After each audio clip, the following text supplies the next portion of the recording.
उसे इतनी जल्दी हार्ट अटैक कैसे आ सकता है? वो तो इतना फिट था। हाल फिलहाल में हार्ट अटैक से जुड़ी घटनाओं को देखकर हर कोई यही सवाल कर रहा है। एक समय था जब हार्ट अटैक को बड़े बूढ़ों की बीमारी माना जाता था, लेकिन आजकल 30-40 की उम्र वाले भी इसकी चपेट में आ रहे हैं। पिछले 1-2 सालों में कई नामी हस्तियों जैसे कि बिग बॉस के winner Siddharth Shukla, playback singer के या अभी कॉमेडियन राजू श्रीवास्तव की अचानक हुई मौत ने लोगों को झकझोर दिया है। लोगों के लिए यकीन करना मुश्किल हो रहा है कि अपनी हेल्थ और फिटनेस को लेकर इतना अलर्ट रहने वाले इन सेलिब्रिटीज को भी हार्ट अटैक आ सकता है। आमतौर पर लोगों में ये धारणा है कि नियमित वर्कआउट करने और अपने डाइट पर कंट्रोल रखने से दिल की बीमारियों से बचा जा सकता है। ये काफ़ी हद तक सही भी है, लेकिन मौजूदा दौर में हुई घटनाओं ने लोगों को फिर से सोचने पर मजबूर कर दिया है। धीरे धीरे अब लोग हार्ट अटैक के लक्षण और बचने के उपायों को लेकर जागरूक हो रहे हैं। इस समय युवाओं में दिल के दौरे पड़ने के मामले काफ़ी तेजी से बढ़ रहे हैं। WHO के अनुसार भारत में 40-69 साल के आयु वर्ग में होने वाली मौतों में से 45% मामले दिल की बीमारियों के होते हैं। अध्ययनों में ये भी पता चला कि यूरोपीय लोगों की तुलना में भारतीयों को दिल की बीमारियां जीवन में कम से कम 1 दशक पहले प्रभावित करती हैं। वास्तव में दिल की बीमारियों की वजह से भारत में संभावित कामकाजी वर्षों प्रोडक्टिव लाइफ ईयर्स का सबसे ज़्यादा नुकसान हो रहा है। कामकाजी वर्षों के नुकसान से जुड़े आंकड़े बताते हैं कि साल 2000 में यह आंकड़ा 9.2 मिलियन साल का था, जिसके 2030 तक दोगुना होकर 17.9 मिलियन साल होने की उम्मीद है। तो आखिर भारत की यंग जनरेशन हार्ट अटैक की शिकार क्यों हो रही है? एक तो भारतीयों में हृदय रोग होने की आनुवांशिक प्रवृत्ति अधिक होती है। दूसरी चीज़ कि हमारे देश में युवाओं की लाइफस्टाइल में हो रहे बदलाव से टाइप 2 डायबिटीज, मोटापा, हाई ब्लड प्रेशर और खराब कोलेस्ट्रॉल जैसी बीमारियां बेहद तेजी से बढ़ रही हैं। ये बीमारियां हार्ट अटैक के खतरे को और बढ़ाती हैं। लेकिन जो लोग देखने में फिट और यंग हैं, उन्हें हार्ट अटैक क्यों हो रहा है? तेजी से बदलती लाइफस्टाइल, रिलेशनशिप इश्यूज और गलत खानपान भी इसके लिए कुछ हद तक जिम्मेदार हैं। ऑफिस के काम को लेकर हद से अधिक स्ट्रेस, अपने डेली रूटीन का ख्याल ना रखना, बहुत कम सोना और ज़रूरत से ज़्यादा शराब और सिगरेट पीने जैसी आदतें आपके दिल को बीमार करने का कारण बन सकती हैं। क्या स्ट्रेस ही है हार्ट अटैक की मुख्य वजह? पिछले कुछ सालों में काम करने के तौर तरीके बहुत ज़्यादा बदल गए हैं। अधिकांश युवा ऐसी जॉब्स करते हैं जहां कंपटीशन बहुत ज़्यादा रहता है। हर महीने मिलने वाले टारगेट, कई घंटों तक लगातार काम का बोझ और रोज रोज मिलने वाले नए चैलेंज से वे हमेशा गुस्से और टेंशन में रहते हैं। वहीं इस बीच आई कोविड-19 महामारी ने भी लोगों की जिंदगी में कई तरह की मुश्किलें बढ़ा दी। कई लोगों ने इस महामारी में अपने करीबियों को खोया, कुछ की जॉब चली गई और कुछ तो खुद कई दिनों तक इस बीमारी की चपेट में रहे। इन कारणों से भी बड़े पैमाने पर लोगों का स्ट्रेस लेवल बढ़ा। ये सब तो कारण है ही, इसके अलावा सोशल मीडिया भी अपने तमाम फ़ायदों के बावजूद कई लोगों के लिए तनाव का मुख्य जरिया बन गया है। सोशल मीडिया पर लोगों की फ़ैन फॉलोइंग या उनकी देश विदेश की ट्रिप्स और महंगी लाइफस्टाइल से जुड़ी फ़ोटोज देखकर लोग अंदर ही अंदर जलन महसूस करने लगते हैं। उनका ध्यान अपनी लाइफ से हटकर दूसरों की लाइफ में क्या हो रहा है इस पर शिफ्ट हो जाता है। उन्हें इस बात से चिढ़ होने लगती है कि वे अपनी लाइफ वैसे एंजॉय नहीं कर पा रहे हैं जैसे सोशल मीडिया पर उनके दोस्त कर रहे हैं। ये सब चीज़ें कहीं ना कहीं आपका स्ट्रेस लेवल बढ़ाती हैं। आपको बता दें कि जब आप बहुत तनाव में होते हैं तो शरीर में कोर्टिसोल नाम का स्ट्रेस हार्मोन रिलीज होता है।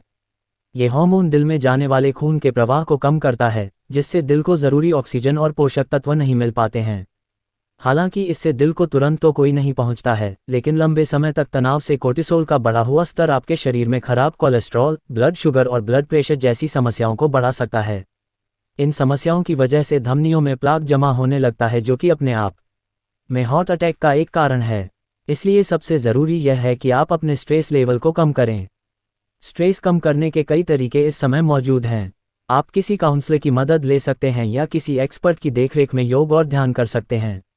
सबसे पहले अपने डेली रूटीन में मल्टीटास्किंग की आदत को कम करें। अपने काम की प्राथमिकता तय करें और जो काम सबसे ज़रूरी हो वही काम करें। अगर आपके पास काम करने का वक्त ना बचा हो तो किसी भी तरह के नए काम के लिए सामने वाले को बेझिझक मना कर दें। किसी संकट में हो तो अपने दोस्तों करीबियों से मदद मांगने में भी बिल्कुल संकोच ना करें। याद रखें कि स्ट्रेस स्लो पॉइजन की तरह है, इसलिए कभी भी इसे अपनी ज़िंदगी पर हावी ना होने दें। नींद और हार्ट अटैक का आपस में है कनेक्शन। कई युवाओं की जॉब तो ऐसी होती है जिन्हें विदेशों में बैठे अपने क्लाइंट के साथ डील करना होता है। अलग अलग टाइम जोन वाले लोगों के साथ काम करने से उनका अपना स्लीपिंग पैटर्न, सोने और जागने का चक्र बिगड़ जाता है। वहीं OTT प्लेटफॉर्म पर हर हफ्ते रिलीज होने वाली नई फिल्में और सीरीज़ के क्रेज ने भी लोगों का सोना मुश्किल कर रखा है। आलम यह है जिस समय पर लोगों को भरपूर नींद लेनी चाहिए उस समय वे बिंज वॉचिंग के नाम पर लगातार 6 से 8 घंटे लंबी सीरीज देख रहे हैं। ये आदतें सेहत को धीरे धीरे बड़ा नुकसान पहुंचाती हैं। नींद की कमी से शरीर में हार्मोन असंतुलित होने लगते हैं। इससे मोटापा, डायबिटीज, हाइपरटेंशन और दिल की बीमारियां जैसी समस्याएं होने लगती हैं जो हार्ट अटैक के खतरे को बढ़ाती हैं। हाल ही में हुए एक शोध में पता चला कि जो लोग रात में 6 घंटे से कम सोते हैं उनमें हार्ट अटैक होने का खतरा 20% अधिक होता है। आप क्या खा रहे हैं इस पर भी रखें नज़र। आजकल ऑनलाइन फूड ऑर्डर करना काफ़ी चलन में है। युवाओं को लगता है कि इससे समय की बचत भी होती है और घर के बोरिंग खाने से छुट्टी मिलती है। टीवी और सोशल मीडिया पर कई सेलिब्रिटी द्वारा सॉफ्ट ड्रिंक्स और फास्ट फूड के विज्ञापन भी इन आदतों को और बढ़ावा देती हैं। जबकि सच्चाई यह है कि इन फास्ट फूड और पैकेज्ड ड्रिंक्स में रिफाइंड आटा, शुगर, नमक और प्रिजर्वेटिव जैसी चीज़ें आवश्यकता से अधिक मात्रा में होती हैं।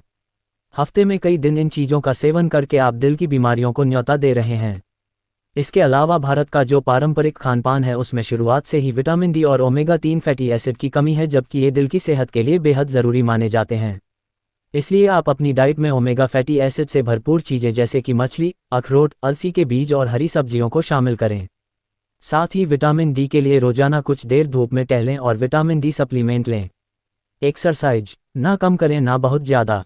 अगर आप दिन भर घर में सोफे पर बैठे बैठे आराम फरमा रहे हैं या ऑफिस में एक ही जगह बैठे घंटों काम कर रहे हैं तो ये दिल की सेहत के लिहाज से बिल्कुल भी अच्छी आदतें नहीं है। काफ़ी देर तक एक ही जगह बैठे रहने से परहेज करें, बल्कि हर आधे 1 घंटे के अंतराल पर थोड़ी चहलकदमी करें। ऑफिस में किसी से फ़ोन पर बात करना हो तो टहल कर बातें करें, वहीं लिफ्ट की बजाय सीढ़ियों का प्रयोग करें। ये सच है कि नियमित एक्सरसाइज करना दिल की सेहत के लिए अच्छा है, लेकिन बिना डॉक्टर से सलाह लिए ज़्यादा हैवी वर्कआउट करने वालों में दिल का दौरा पड़ने का खतरा तुरंत बढ़ जाता है। ये बात उन लोगों के लिए तो काफ़ी हद तक सच है जिन्हें लाइफस्टाइल या आनुवांशिक कारणों की वजह से या हार्ट में किसी तरह के ब्लॉकेज की वजह से पहले से ही हार्ट अटैक होने का जोखिम अधिक है। इसलिए हैवी वर्कआउट शुरू करने से पहले एक बार डॉक्टर से अपने दिल की जांच करवाएं और उनकी सलाह के आधार पर ही आगे बढ़ें। अगर पहले से ही आपके परिवार में दिल के मरीज हैं तो क्या करें? हार्ट अटैक होने के आनुवांशिक कारणों को नज़रअंदाज नहीं किया जा सकता है। ये सच है कि अब आप अपना जीन या डीएनए तो नहीं बदल सकते हैं, लेकिन हार्ट अटैक के कुछ रिस्क फैक्टर को कम करना आपके हाथ में है।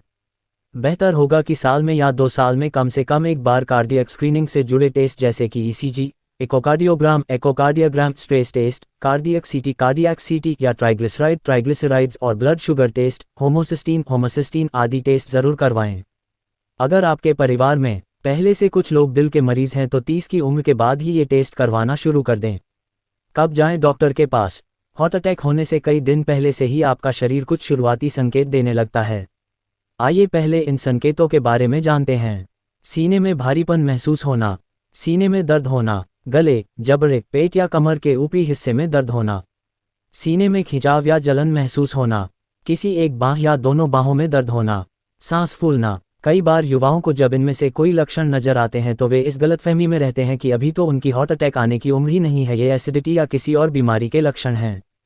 हार्ट अटैक के लक्षणों को छिपाएं नहीं, बल्कि कोई भी लक्षण बार बार दिखे तो जाकर अपनी जांच कराएं। अपने दिल की सेहत को अपने सेविंग अकाउंट की तरह समझें। जब भी आप पौष्टिक आहार ले रहे हैं, एक्सरसाइज कर रहे हैं या तनाव मुक्त जीवन जी रहे हैं तो इसका मतलब है कि आप अपनी लाइफ की क्वालिटी बढ़ाने में इन्वेस्ट कर रहे हैं। ये छोटे छोटे बदलाव आपकी लाइफ से दिल की बीमारियों के खतरे को एकदम कम कर देंगी।